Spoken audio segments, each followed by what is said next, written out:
असफल हो जाओ तो क्या करें? रवि एक छोटे से गांव चंदनीपुर का निवासी था। बचपन से ही उसके मन में एक बड़ा सपना था। एक दिन वह अपने गांव का नाम रोशन करेगा। रवि का सपना था कि वह एक सफल किसान बनेगा और नई तकनीकों का उपयोग करके अपने खेतों में उच्च गुणवत्ता वाली फसलें उगाएगा। बचपन से ही रवि मेहनती और लगनशील था। उसने अपनी शिक्षा पूरी करने के बाद अपने परिवार की परंपरागत खेती को छोड़कर आधुनिक तरीकों को अपनाने का फैसला किया।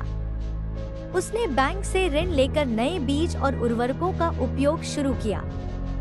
उसे विश्वास था कि उसकी मेहनत रंग लाएगी, लेकिन किस्मत को कुछ और ही मंजूर था। पहली फसल के समय ही भारी बारिश हो गई और सारी फसल बर्बाद हो गई। रवि का दिल टूट गया।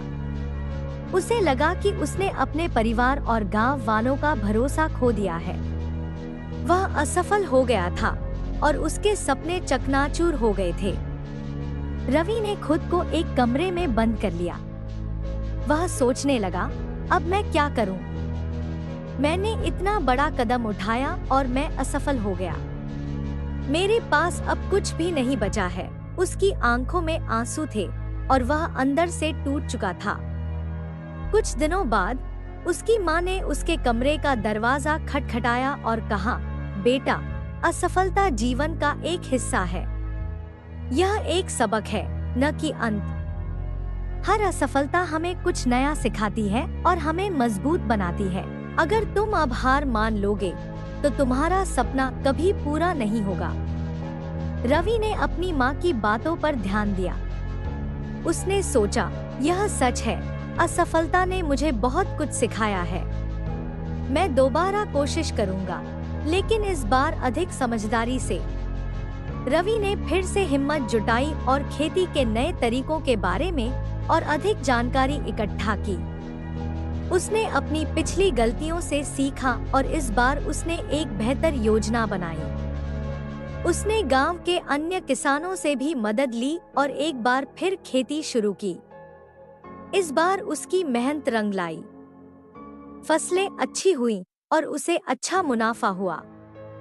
गांव वालों ने उसकी प्रशंसा की और उसका नाम गांव के युवाओं के लिए एक प्रेरणा बन गया। रवि ने सीखा कि असफलता का सामना करना कठिन होता है, लेकिन यह हमें बेहतर बनने का मौका भी देती है। अगर हम हर असफलता को एक सबक की तरह लें और उससे सीखकर आगे बढ़े, तो सफलता अवश्य मिलेगी। असफलता के बाद भी अगर हम प्रयास जारी रखें, तो कोई भी हमें अपने लक्ष्यों को प्राप्त करने से नहीं रोक सकता। इस तरह रवि ने यह साबित कर दिया कि असफलता अंत नहीं होती, बल्कि यह एक नई शुरुआत का अवसर होती है।